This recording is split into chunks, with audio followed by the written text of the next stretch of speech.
say it like that. If I hate you, then find someone new. Baby, but you know I never will.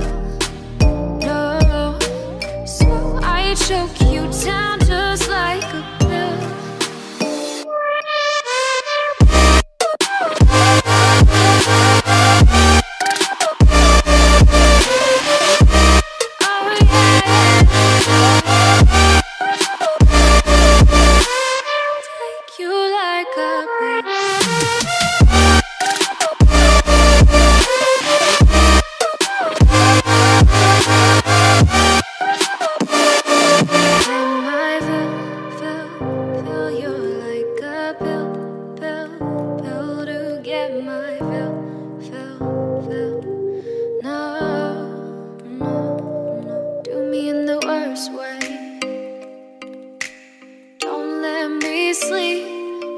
Say sorry.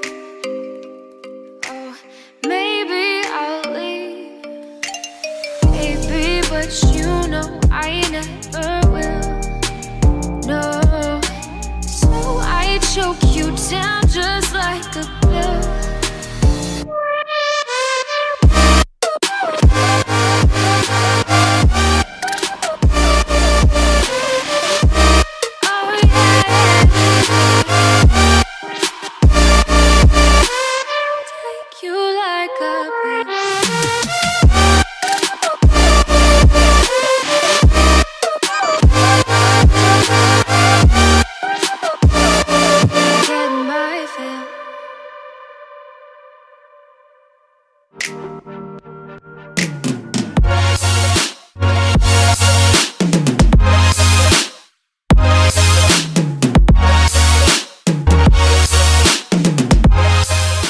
What's up, everyone? It's Matt Martin with the Grass Factor. Wanted to do a video today. I know everybody's got aerating and overseeding coming up in your cool season markets, so I wanted to dive in how to read a label on a bag of seed to understand exactly what's in that bag. So I want everybody to tune in, stick around, check this out, because it's going to be pretty informative, especially as you go out and you make your seed purchases.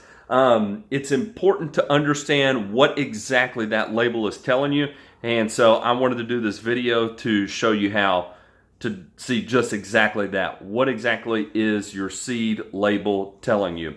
And ultimately, you can use this to make sure that the seed you do purchase is as high quality as possible. All right, y'all, let's get into it. Okay, so if we look at the label here, there's going to be some obvious things in there. It's going to have your actual variety name. So in this particular bag, I've got Valkyrie LS, I've got Dynamite LS, and I've got Avenger 2 Tall Fescue. And it's going to be, basically a 1-to-1-to-1 ratio of these three different varieties. One thing to look out for, if you notice that after the Valkyrie, it has an LS. The LS stands for lateral spread. So these first two particular fescues, the Valkyrie and Dynamite lateral spreads, they're going to be rhizomatous tall fescue. And rhizomatous meaning that it's actually going to produce rhizomes, and it has the potential to spread. Are Valkyrie and Dynamite actually going to spread? I don't know. My goal is with high calcium supplementation, humic acid supplementation, and appropriate amounts of N, we will be able to get that to spread. However, that is going to be an experiment on my part, more so than it is anything else. And then the last one here, Avenger 2, this is not a rhizomatous tall fescue. This is just another form of tall fescue. This is the seed that I'm personally going out with. This is one variety. I also have this same variety, and instead of the Avenger 2, it has a different lateral spread. One has spider lateral spread, and the other one is Screamer LS. So all three of these actually have really high seedling vigor, so they're going to come up pretty good. And the way I can tell that is in the NTEP trial. If you go to ntep.org, look for an area near you, and you can look at all the different seed varieties that have been tested and see their seedling vigor, their brown patch resistance, net blotch resistance, if they're endophyte enhanced, so on and so forth.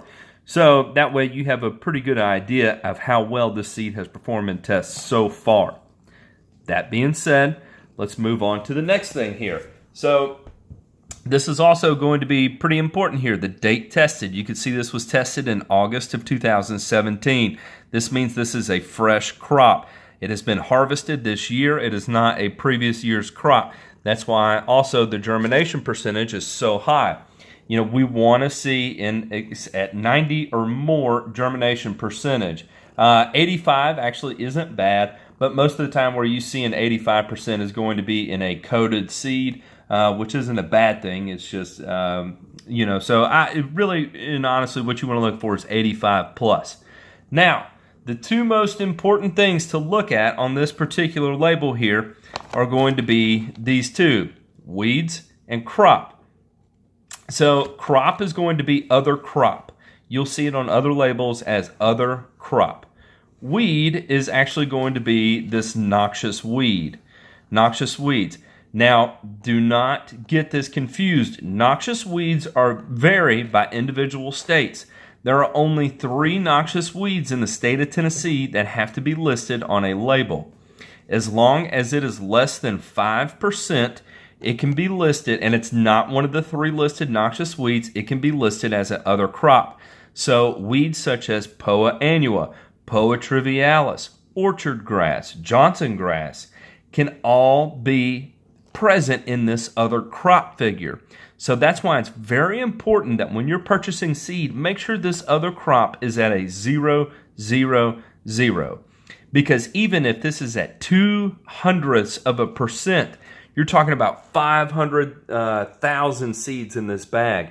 You may have another 200, if this is 0.002 or 0.005, you may have upwards of 250 seeds of it could be Poa triv, it could be Poa annua, it could be Johnson grass, it could be crabgrass, it could be just this other crop, because the weeds actually pertain towards the noxious weeds listed by your state's Department of Agriculture.